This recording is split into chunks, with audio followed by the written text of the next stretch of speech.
పట్టుబడతా ఉన్నారు.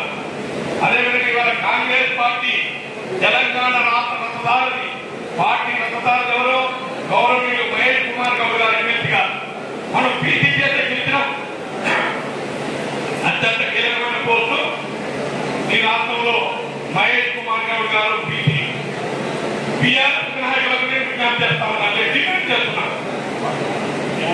అధినాయకత్వానికి నేను డిమాండ్ చేస్తా ఉన్నాను, మీకు దమ్ము ధైర్యం ఉందా? బీసీలకు మీ పార్టీ ప్రెసిడెంట్ ఇచ్చే దమ్ము ధైర్యం ఉందా అని చాలా చేస్తా ఉన్నాను. కాంగ్రెస్ పార్టీ బీసీలకు ఇస్తాం, ఎస్సీలకు ఇస్తాం, ఎస్టీలకు ఇస్తాం. గతంలో ఎస్సీలు కూడా ఈ రాష్ట్రానికి ముఖ్యమంత్రిగా పనిచేశారు. గతంలో ఎస్సీలు కూడా బీసీ అధ్యక్షులు, ఇప్పుడు బీసీ అధ్యక్షులు అయితే ఉన్నారు. కాబట్టి మీరు బీసీల గురించి మాట్లాడే నైతిక హక్కు మీకు లేదు. నిజంగానే ఉంది అంటే మీ పార్టీ అధ్యక్షుడిగా బీసీకి ఇచ్చిన తర్వాత మాట్లాడారు. అట్లాగే బీజేపీ వాళ్ళు కూడా ఇవాళ బీజేపీ గవర్నరు కిషన్ రెడ్డి గారు, మరి బీఆర్ఎస్ గవర్నరు కేసీఆర్ గారు.